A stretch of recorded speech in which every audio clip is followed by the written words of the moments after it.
Advanced Wide Area Network Configuration Part 4. Integrated Services Digital Network, or as I call it, ISDN. Yes, it's the technology that everybody loves to hate. And you might think, well, Jeremy, why are we even talking about this? Isn't ISDN going away with the advent of DSL and cable modems? The answer is no. It's actually gone up in the number of installs in recent years. Yes, even with these new technologies of DSL and cable modems coming out. Why? Well, the reason why is because it is a tried and true solution that is really taken hold as a backup connection technology. It always works. That's why people love ISDN. It's just like lifting up your phone at home. It always works. You always have that dial tone there. And that's what we're going to talk about in this nugget, is implementing ISDN as a backup solution, starting off with just a flyby review. Get our blood flowing as to the key points and the high points of what makes ISDN tick. Then we'll turn our attention to making ISDN tick efficiently. Demand dial routing, DDR configuration, allowing it to dial when it's needed and disconnect when it's not. And we will spend the bulk of this chapter on making sure that that DDR interface stays down. You might think, well, why are we doing that? Why is that the bulk of this chapter? Well, when you get into the CCIE lab experience, you will do things you would never even consider doing in the real world. Most people in the real world implement ISDN using a floating static route, meaning that it's a static interface, and as soon as the main one goes down, then it goes to a static route that calls the ISDN connection. Well, as you may well know, in the CCIE lab, they don't let you use many static routes, especially when it comes to ISDN. They want to make sure that you have the tools in your tool belt that makes ISDN stay down even when you're running dynamic routing protocols over the ISDN link. Insanity, you might think. Yes, and that's what we're going to talk about. And finally, we're going to take a look at the big verification commands. If there's one thing I've learned about ISDN, is that it is a false advertiser. I will look at ISDN, it looks like it's working successfully, but you'll look away for a moment and suddenly something breaks. So I want to give you the commands that you can use to quickly verify that ISDN is working as advertised and make sure that it's not flapping, as many circumstances could occur. So let's get going with just the foundations of what ISDN is all about. The flyby review. By far not everything about ISDN, but what I consider to be the most important facts that everybody should know. So first off, let's look at ISDN, what it's comprised of. Two flavors, basic rate interface and primary rate interface. 128K available for data, and this is pretty much a full T1 line minus the signaling that's available for data on the PRI flavor, and they're comprised of the B channels, 64K each, and D channel, 16K on the BRI flavor or 64K on the PRI flavor. And that D channel is always up, used for signaling. It's how ISDN can come up so quickly instead of your standard modem going, you know, doing all the whistling and all that. ISDN doesn't need to do that because the D channel is already connected. It just needs to bring up the bearer channels or the data channels when the demand is there. Encapsulations, B channel, it's our standard data, so standard data encapsulation. This one's on by default in the Cisco router, HDLC. The point-to-point protocol, or PPP, is what most people will end up switching to because HDLC has no multi-link. And that's a huge one for ISDN, to combine those multiple V channels into a single data stream. PPP is all over that. The D channel uses a couple different protocols. Most people refer to them by Q921 and Q931. This is at layer 2 of the OSI model, and layer 3. This gives you your signaling between your ISDN router and the service provider to say, hey, bring up my connection. This gives you your end-to-end signaling from one side of the line connection to the other, so you can communicate with the other side on the D channel for signaling. Two major things you have to do with ISDN, and we'll go through these in the live demo. Two major configuration tasks specific to ISDN is, number one, to configure an ISDN switch type. See, one of the rare commands that's a global command and an interface command. The reason why is you can globally configure it on your router if there's only one ISDN service provider that you're connecting to, and all interfaces use that same ISDN switch type. It's an interface command well, you could use it in the same circumstance, but it's primarily used if you have two different ISDN interfaces on the same router connecting to two different switch types. It's a rare circumstance, but possible. The second major thing you have to add, and this is optional based on if the service provider requires it, is the SPIDs. The SPIDs are used for billing purposes. When you dial in, you say, hey, here's my SPID. It's just kind of an accounting number that they'll use to track the amount of time that you're online with ISDN and bill you the proper amount when that time comes. They may give you one SPID, two SPIDs, or no SPIDs at all, depending on the service provider and how they do their billing. But the number one advice that I've heard is never SPID in the wind. With that being said, let's turn our attention to dial-on-demand routing.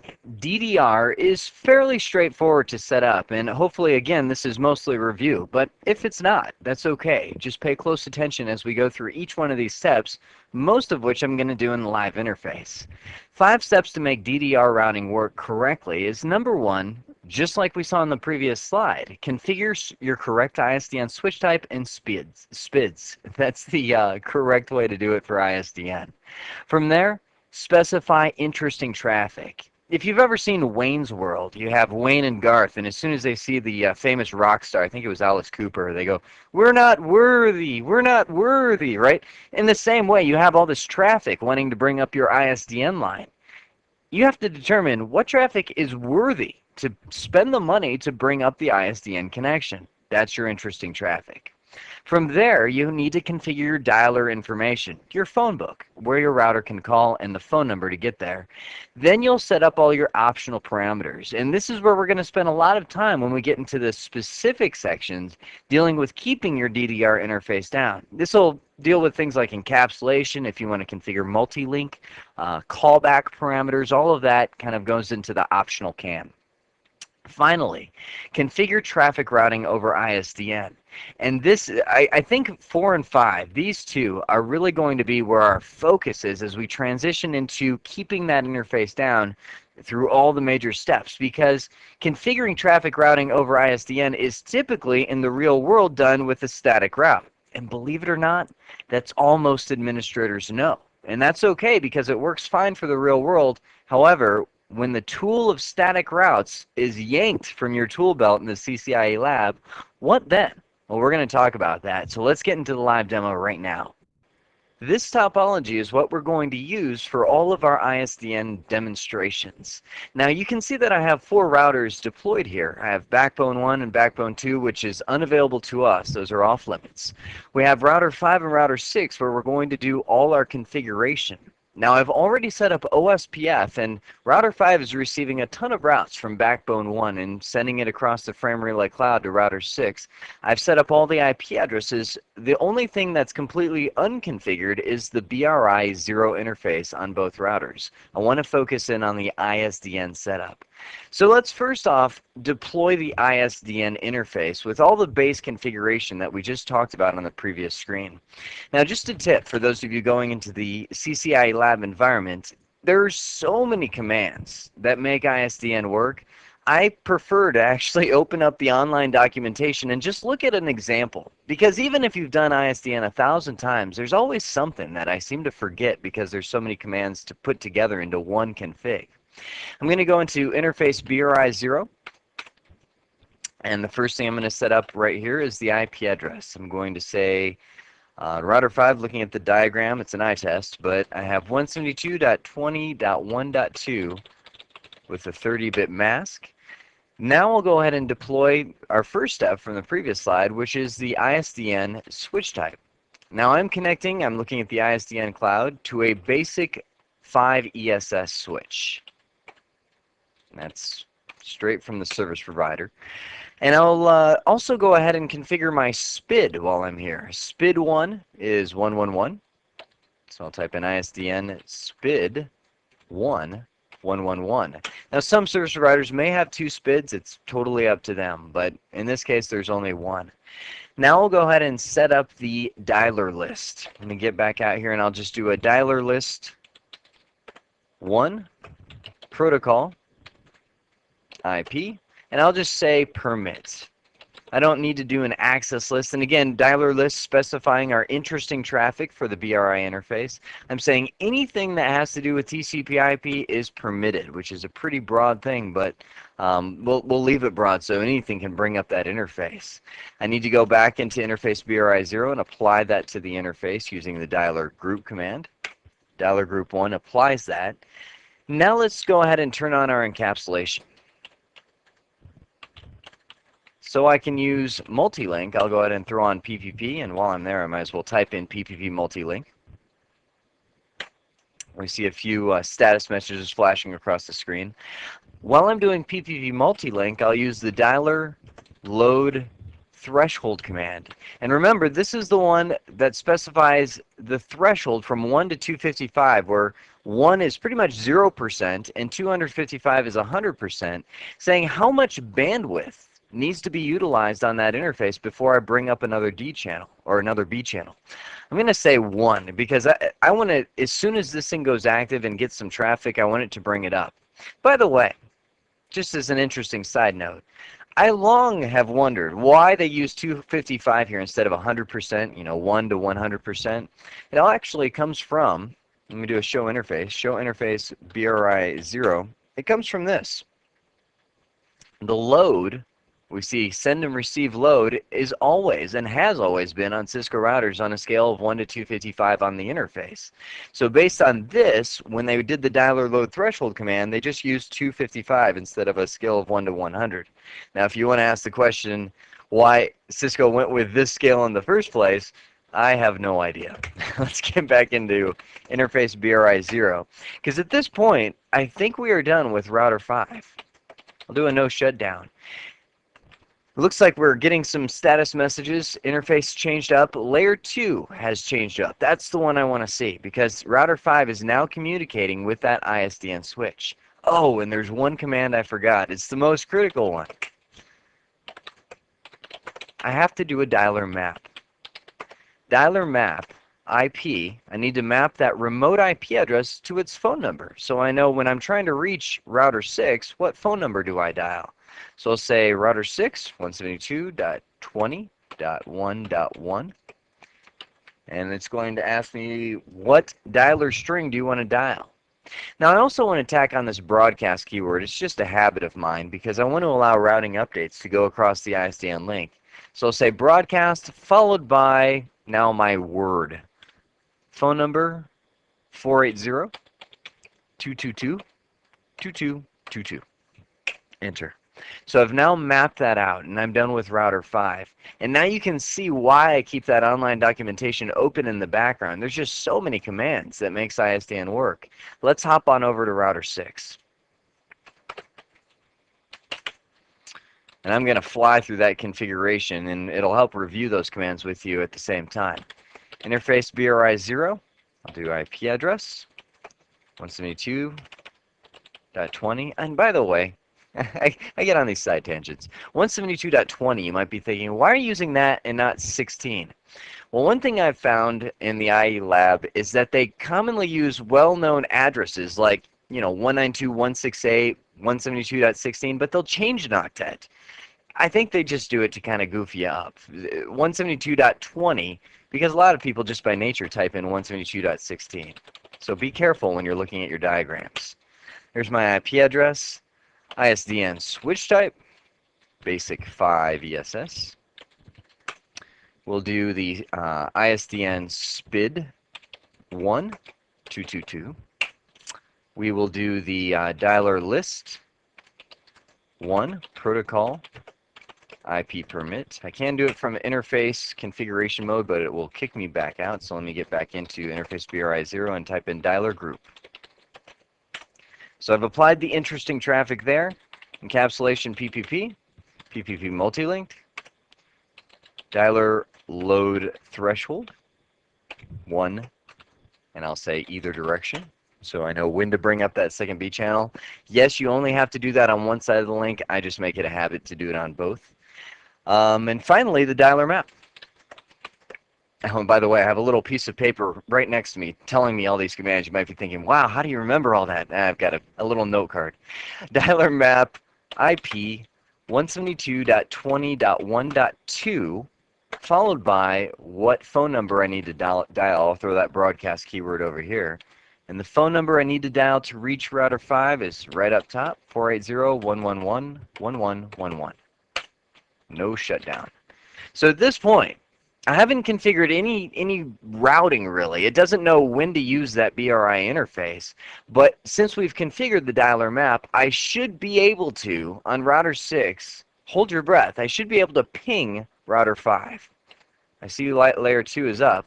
Let's go ahead and do a ping 172.20.1.2. My breath is held. Phew, okay. I saw the first one fail, and that usually happens. You see this little dot right here. First one failed, the next 4 succeed because BRI 0 is now brought up. 0:1 is the first B channel. 0:2 is the second B channel, and the reason those were brought up is because I configured PPP multi-link on the BRI interface, and there's our 3 channels, the D channel up top and the 2 B channels. The biggest show commands you will ever use right here. Show ISDN status. We'll show you the status of that interface and everything about it. I love it because it shows you layer 1, physical layer, is active. Layer 2, which goes to the service provider, is also active. We see a TEI number, which is essentially the service provider's address that they use to communicate with you. You can think of it kind of like a MAC address for ISDN. And then we see layer 3, which is the end-to-end. And I see 2 active layer 3 calls. And I see the end-to-end information of the call types and so on between those 2. Show ISDN status looks good. I can also do a show dialer, which is my second favorite command, because it shows me that number 1, I have multi-link going on. Dialer state is a multi-link member, both B channels in that multi-link group. And I have 2 successful calls, 1 for each B channel going over to the phone number on the other side. Now, once this is connected, we're doomed. It will never disconnect because I didn't go into the BRI 0 interface and type in a dialer idle timeout followed by a number of seconds. I need to disconnect that call at some point. For now, I'll just say 120. Once I have idle traffic for 120 seconds, go ahead and hang up the line. As a matter of fact, let me lower that. I'll make it 30 seconds before I hang up the ISDN, and that did it. That kicked the ISDN call off because I haven't done anything for 30 seconds. A lot of times you'll forget to do that and your ISDN line will stay up. That's one of the gotchas you have to watch out for. So now that we have configured ISDN in its most base sense, one connection to the other, let's start setting up demand dial routing with the different routing methods we can use from side to side. I want to start out with what I've seen 98.9% of the time in the real world, and that is floating static routes. You can do anything with floating static routes, which is why they typically ban you from it on the CCIE lab, although if they don't say you can't use it, definitely use it to your advantage. Here's the idea. Router 6 and Router 5 are using frame relay as their primary connection. ISDN is sitting up there as the backup. So we have to tell it when to use the ISDN line and when to use frame relay. First off, I'm going to go on Router 6 and do a show IP route. Nope, you got to spell it right. When I do that, you see in here that I have quite a number of routes. I have all of these inter-area routes that are coming from over in Backbone 1, and I know that just because I set it up. We can also see they're coming via 1.1.2, which tells us they're coming from Router 5. Router 5 is advertising them over the frame relay cloud to Router 6. Notice the ISDN interface isn't used. It's because it's down. It's only a backup at this point. But the problem is if we did lose our frame relay connection, which matter of fact, let's do that. Let me go in there. Let's lose it. Let's go into interface serial 0, and I'll just do shut. We've lost our frame relay connection. Our neighborship on OSPF goes down. We're toast. Because, let me just do a show IP route. We're toast because it doesn't know that the ISDN line can get it there. We have to tell it that. We have to configure ISDN as a backup. So the way that we can do it with floating static routes is this. I'm going to get into global configuration mode. Let me just turn that frame relay interface back on. Everything will be hunky-dory. And I'm going to type in IP route, followed by what network I can reach. And I'm going to say I'm on router 6, and I'll say to reach, first off, the 192.168.2 network, 192.168.2.0, I want to be able to use the ISDN interface. So I'm going to say use 172.20.1.2. Now, if I just hit enter right there, if I hit enter right now, ISDN would immediately win over the frame relay connection because static routes can pretty much beat anything. So what I want to do is I want to increase the administrative distance, thus making it a floating static route. And I'm going to say the administrative distance for this route is 250, meaning I want to use all other paths possible before I use this ISDN link.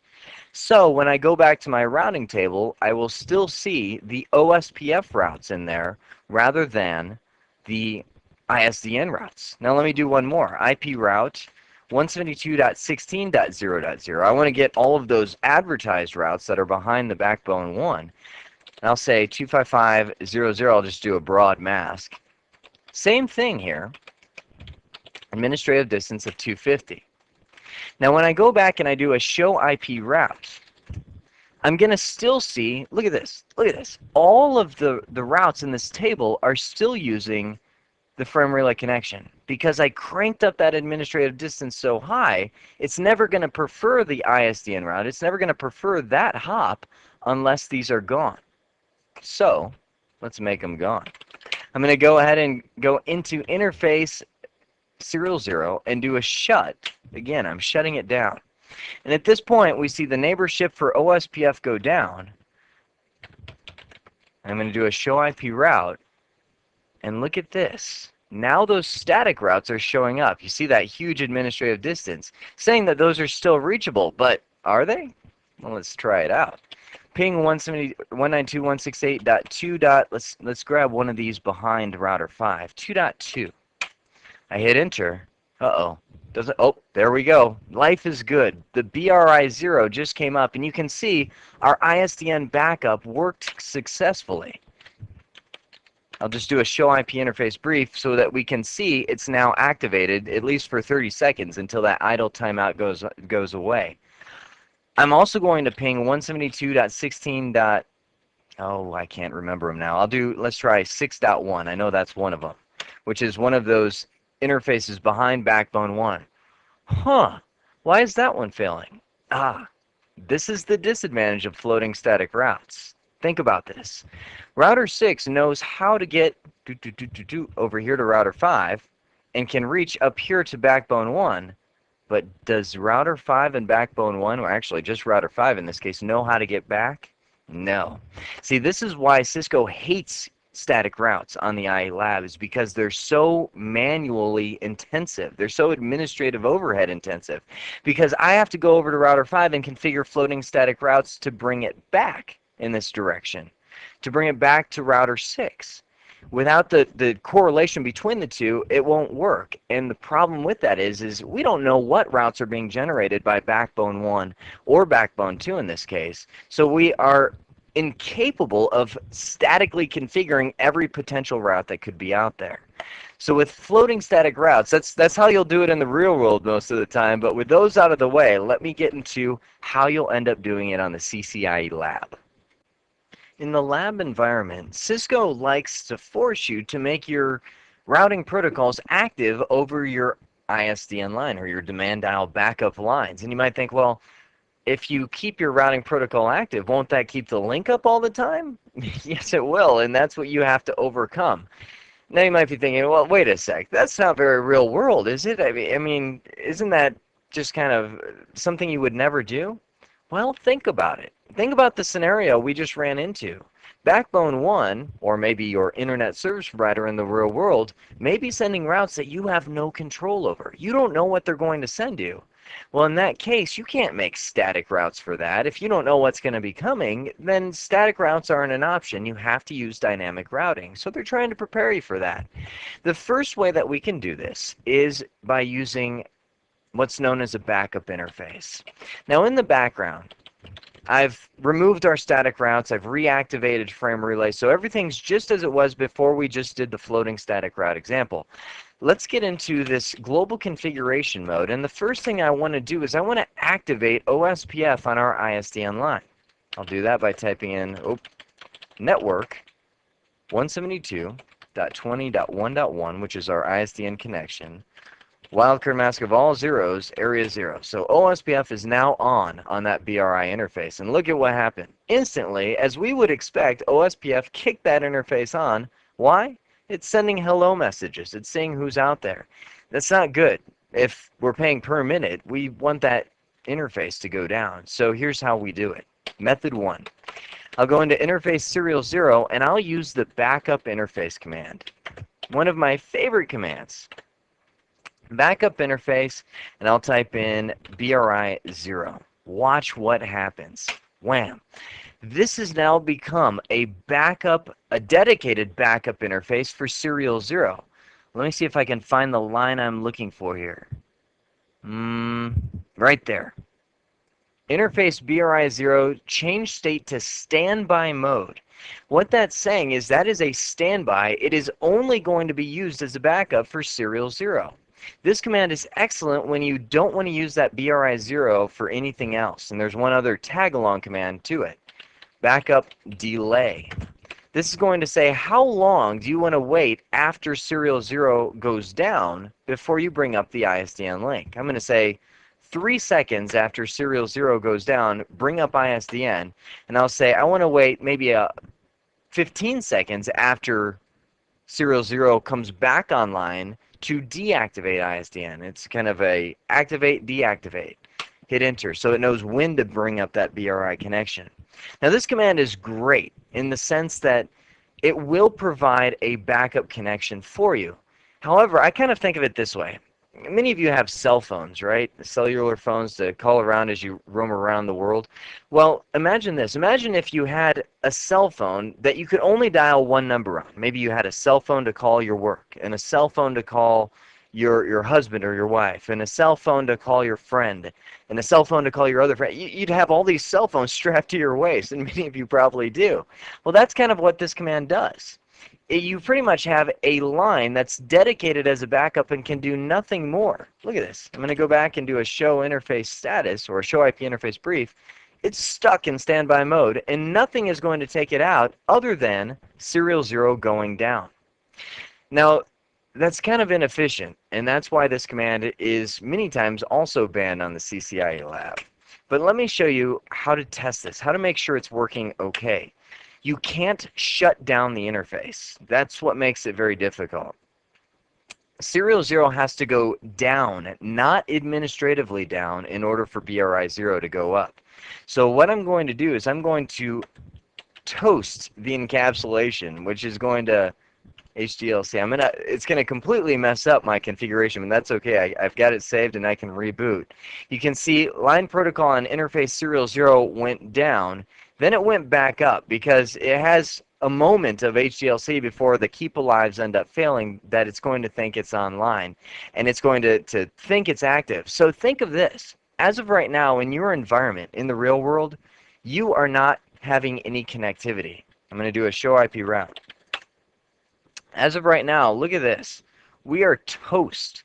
Now it went down. You see that? And then there was about a 3-second lag, and then BRI 0 just came back online. Now BRI 0 is connected to the other side. It's going to be providing our backup connectivity. That's how the backup interface command works. You could kind of get a feel for it. Maybe about 15 seconds of lag before it came online, which isn't horrible, but it's not the best either. There's got to be a better way. That's method 1. Let me get into the other methods. When I deployed this topology that you see on the screen right now, I used OSPF as a routing protocol for a very specific reason. It is the routing protocol that has its own method of demand dial routing as a backup interface. And I kind of look at this method as my arch nemesis. You ever have those questions when you take a math exam that says, when a train leaves, New York traveling 50 miles an hour, hits some birds, what's its approximate, speed and all this sort of stuff? I hated those questions. They were my arch nemesis on the exam because they always trip me up. And this method is the same thing here, and I'll show you why in just a moment. Here's the idea. In the invisible second between the last backup interface method and this one, I rebooted the routers. So now we have these routers back in their normal state. HDLC has been disabled. We're back to frame relay. This is the primary interface. This one is the backup. And BRI0 is not included in the OSPF route process because, remember, if we include it, the link will go active because of the hello messages. And now I'm going to include it. Watch this. I'm going to go into router OSPF1. Network, let's look at its ISDN interface. Its network will be 172.20.1.1. And I'll throw this in area 0. Now, as soon as I hit enter, you can imagine what's going to happen. The link's going to go up because of the hello messages. I'm also going to hop on over to router 5, and we can see it coming up on router 5 because it's receiving those hellos. And I'm going to go into router OSPF over here, and I'm also going to enable OSPF on that BRI connection. On router 5, we're going to 172.20.1.2. So I'll add that one to area 0. So now these two should form a relationship with each other. Not a relationship, but a neighbor relationship, adjacency with each other, and they will see each other, there it goes, on the BRI connection. This is now going to keep the ISDN link active all the time. And watch this. I'll do a show IP OSPF neighbor. And we'll expect to see, and sure enough we do, we see the router ID 3333, which is backbone 1, that it sees, router 5 sees as its neighbor, and it sees router 6, that's its router ID, twice. One across the frame relay cloud, one over the ISDN link. Now I'm going to get pretty heavy into OSPF here, and if you're not familiar with OSPF, I'd encourage you to check out the OSPF nugget that I put together specifically for this protocol. I'm going to assume you have that foundation knowledge at this point. Now here's the command. You're going to see it and think, this is so simple. How can that be your arch nemesis?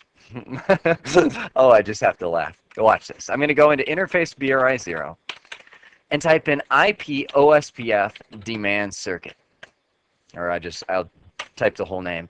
And what we see is the neighbor just drops. But don't worry, it will reform. Let me do it on the other side too. I'm going to put it on router 6. I'll go into interface BRI0. IP OSPF demand circuit. And that will cause the neighbor relationship to drop again. We see it go down. And then it will go active. Now, here's what that command does. OSPF typically sends hello messages pretty frequently over that ISDN line, frequently enough to keep it active all the time.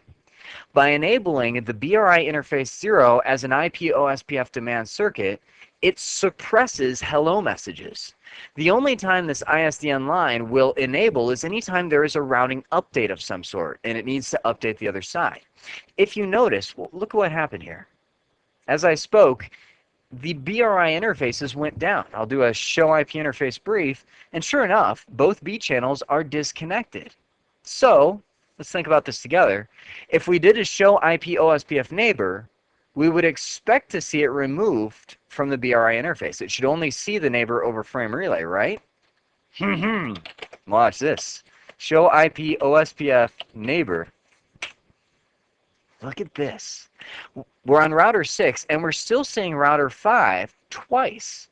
Once on the frame relay interface, and once on BRI0. What? How's that possible? And look at the dead time. Whoa. It's not counting it as dead. It will never go down, that neighbor relationship, because it's suppressing the hello messages. It's not saying hello across the ISDN line, so it assumes that neighbor is up. Looks pretty easy, right? Here's why this is my arch nemesis. The CCIE lab did this to me. Otherwise, this method works great. This method works fine in OSPF networks that are solely OSPF. And let me draw the simple topology I've set up. We have this backbone router, and it is in OSPF area 1. The rest of this network, let me draw a nice big circle, is in OSPF area 0. Okay? This will work fine for the demand circuit until we create what's known as an ASBR. And for those of you that haven't taken the OSPF nugget yet, autonomous system boundary routers are the routers that connect OSPF to some sort of outside network and redistribute those routes into the network of your own. So it will take the RIP routes and send them into the OSPF network as external routes. As soon as you have external routes, this link always stays active. IP OSPF demand circuits do not work with external routes because it will always keep them online. It's just the nature of how the routes are sent throughout the network. Okay, with that knowledge under our belt, we think, okay, if there's OSPF external routes, we can't use this, right? But I'm looking at this step on my CCIE lab practice, and it says use it anyway. Let's think about this. How could we use this method anyway, IP OSPF demand circuit, if it doesn't work when there's external routes? Well, if we reason this out, we'll have to prevent those external routes from going across the ISDN link, and here's how you do it. I'm going to break the ISDN link into its own area. And what I'm going to do is I'm going to make this, well, for this example, area 2, and I will make this a stub or totally stubby area. Now again, this is where that OSPF knowledge needs to come in, because a stub or a totally stubby area does not accept external routes. Instead, it will generate a default route for the external routes.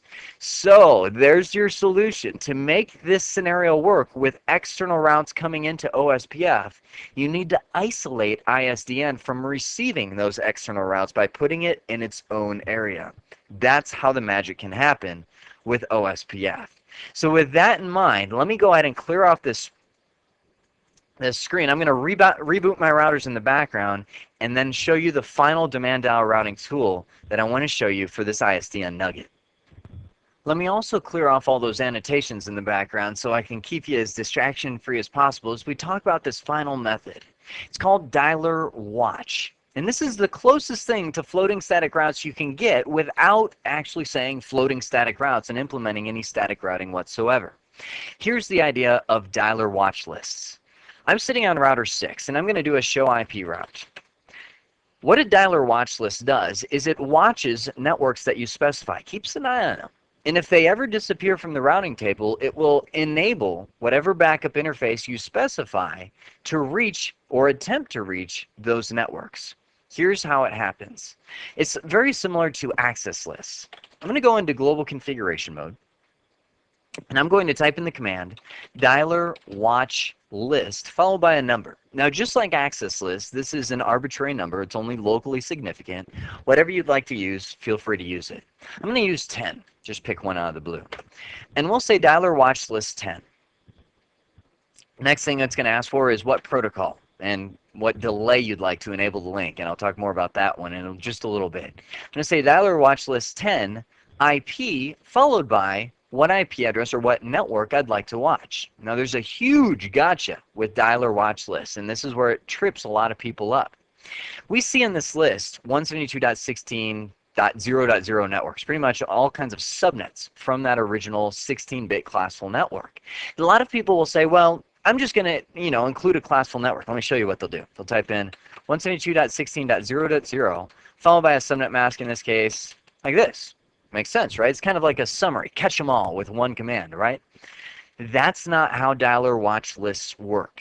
Dialer watch lists need an exact match from the routing table. So if I type in 172.16.0.0 with a class B subnet mask, it's going to be looking for exactly that network, and it's never going to find it.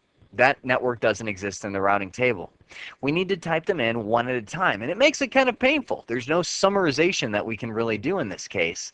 So let's trim down our work in this case just a little bit. Let's say the critical networks behind backbone 1 over here that I got to make sure I get to is .4 and .5. So I'm going to create a dialer watch list with both of those networks in there.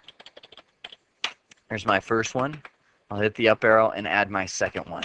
So essentially, if those are my two networks that I'm going to watch, and if they disappear from the routing table, then I'm going to dial my ISDN route. Here's another big gotcha. If you have multiple primary connections, like let's say we have a frame relay link and maybe a T1 line or something that was another primary between router 5 and router 6, ISDN would never be activated. And that's okay. We have two primaries unless both those primaries went down. Dialer watch is kind of the last resort that it will look to reach those networks. So let's go into interface BRI0. We're on router 6. So I'm going to type in dialer followed by watch group.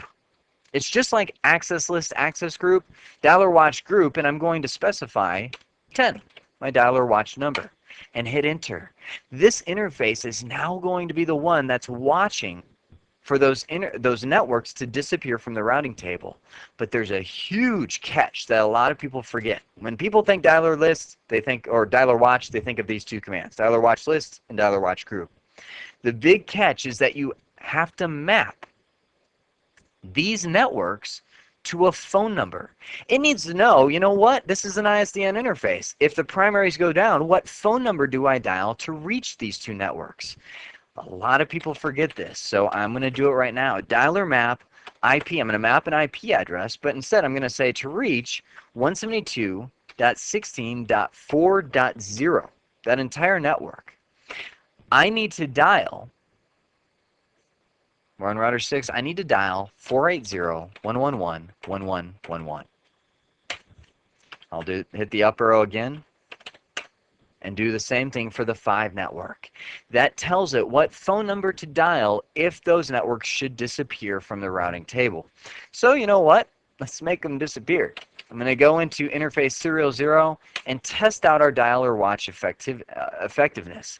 I'm going to type in a shutdown and disable serial 0, which should toast our interface, and like a charm, ring, BRI 0:1 has been activated. BRI 0:2 as well has gone up and connected to router 5 because the dialer watch has been activated for that connection until the frame relay comes back online.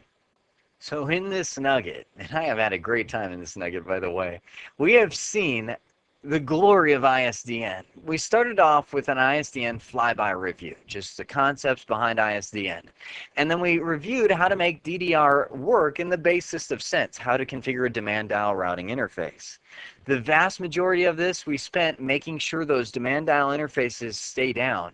We did that with 4 major methods: floating static routes, which is very real world, the backup interface, which dedicates the BRI circuit as a backup, OSPF demand circuits, my arch nemesis, and the dialer watch, which we just talked about. And as we went through, we saw the major verification commands. Let me highlight them again. 3 big ones. The show ISDN status, or stat is what I usually type, which shows you all 3 layers of the OSI model as it relates to ISDN. The show dialer, to show who you're dialing, how many times you've tried to dial, if you're successful, if you failed, all those types of things. And there's one I didn't show on the screen, but I use this in the gravest of circumstance. It is debug dialer. This usually comes into place when I have no idea why either A, I'm dialing, or B, I'm not dialing. Why is it not making that connection between the 2 ISDN interfaces? Because this can add a flood of information to your screen, but it can point you into the right direction. Maybe it's authentication, maybe it's a mismatch in your map configuration, whatever the case may be. As a last resort, a debug command such as debug dialer, can drill you into that right direction. So I've had a great time, as I mentioned, with this nugget, and I hope this has been informative for you, and I'd like to thank you for viewing.